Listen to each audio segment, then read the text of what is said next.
Imagine un monde sans banque, sans frontières et sans horaires. C'est ce que la crypto promet. Salut à tous. Aujourd'hui, on va parler à nouveau du Bitcoin, d'Ethereum. C'est cool. En ce moment, je suis pas mal actif. J'enchaîne entre mon travail, vous le savez, et en temps libre, la crypto-monnaie. Donc, j'analyse les différentes altcoins, le Bitcoin et l'Ethereum. Donc, il y a plus de vidéos. J'ai pas de monteur. Pour ceux qui le savent pas, c'est moi qui monte mes propres vidéos. Bref, le but pour moi sur ce bull run, je le rappelle, c'est donc de se faire un capital pour switch en trading futur, donc devenir rentable à l'avenir, donc sans propre firme, je sais pas s'il y en a qui connaissent, juste d'être trader indépendant. Des news cette semaine, demain, donc lundi, ça sera le Labour Day, donc c'est une fête du travail aux US, donc aux États-Unis, donc les marchés des cryptos et la bourse sera inactif. Pour ce qui est de vendredi, il y aura donc un indicateur clé, le taux de chômage aux US, pour savoir si on repart en tendance haussière ou baissière. Au mois d'août, c'était cet indicateur qui avait fait exploser Ethereum. Donc il faudrait à nouveau, je rappelle, du chômage pour que l'inflation baisse et générer une baisse des taux d'intérêt. Il faut que le marché du travail soit faible, avec moins de 100 000 créations d'emplois. À l'inverse, si le marché du travail augmente, avec plus de 100 000 créations d'emplois, cela freinerait le taux de chômage et l'inflation repartirait haussier. Et donc, il y aura moins de probabilité que la Fed baisse les taux d'intérêt. Depuis ma dernière vidéo, on avait vu ensemble le BTC corrigé, c'est toujours d'actualité, on analyse tout ça, c'est parti. Petit rappel, je mets mon lien de mon groupe Telegram en description, n'hésitez pas à rejoindre.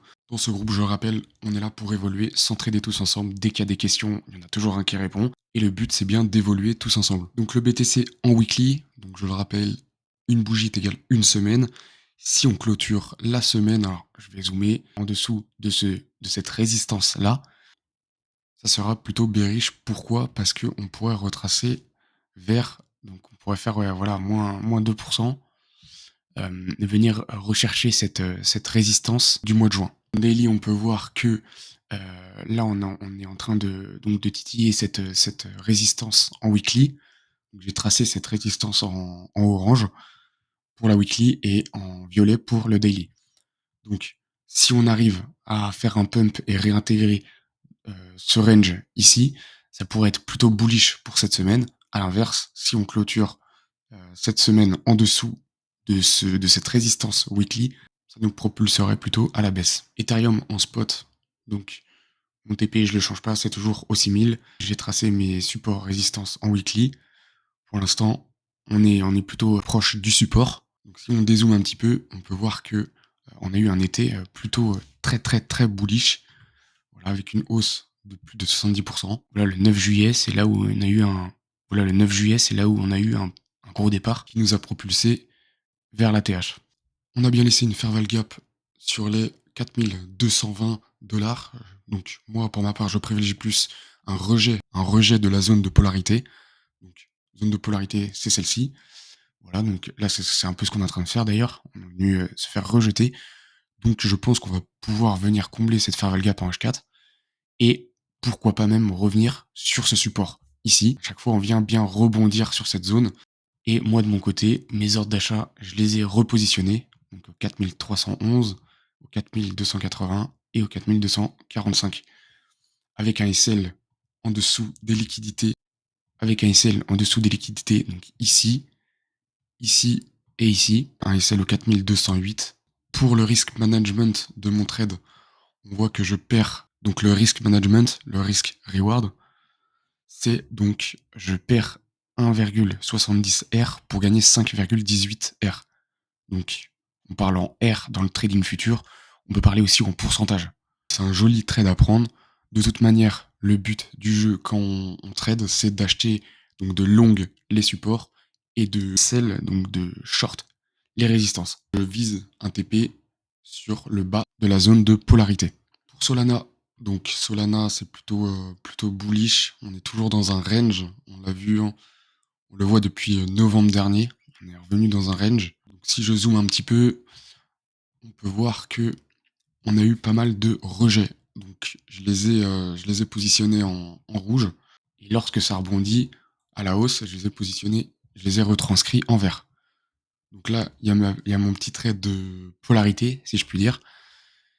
Ici, on voit bien qu'on fait plusieurs rebonds à chaque fois. Donc c'est comme ça que j'ai retracé mon support. Et ici, on fait plusieurs rejets. C'est comme ça aussi que j'ai tracé ma résistance. Donc là, vous voyez, ici, on a un rejet, donc je peux le retranscrire. Donc je peux le mettre en rouge. Ici, on a un rejet. Ici, on a un rejet également. Ici également.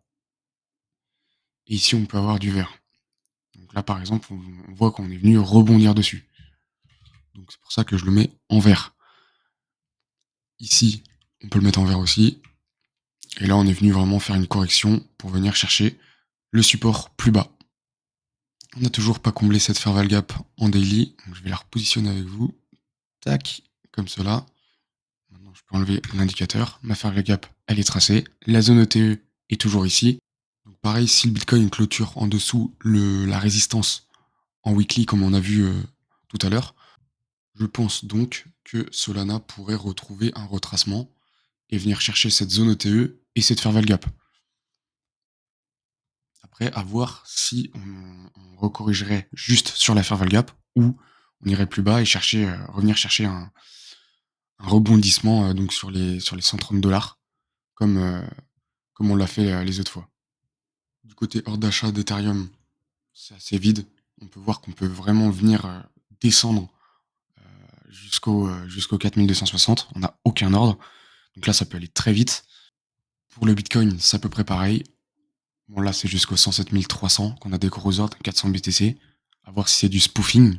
Spoofing, c'est des faux ordres retranscrits dans l'order book. Donc à voir si c'est le cas ou pas. Mes ordres d'achat sur Ethereum, je vous les colle juste avant. Donc le but, c'est de rentrer avec 3 ordres ici et mon SL en dessous des liquidités au 4208. Côté small caps, j'ai rechargé le VCM. J'ai mis 4000 $ d'investi dessus. Je crois vraiment au projet. J'ai encore relu le tweet que je vous ai partagé dans la vidéo précédente.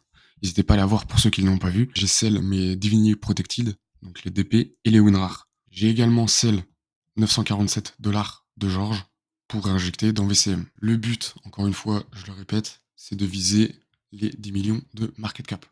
J'ai mis un premier TP donc sur presque les 2 millions de $, donc en x2. Wait and see, on verra bien ce que nous préserve le VCM. C'était tout pour cette petite vidéo actualité de la semaine. J'espère que ça vous a plu. N'hésitez pas à rejoindre mon groupe Telegram en description pour ceux qui veulent. N'hésitez pas à lâcher un like, même un commentaire, je regarderai. Allez, ciao.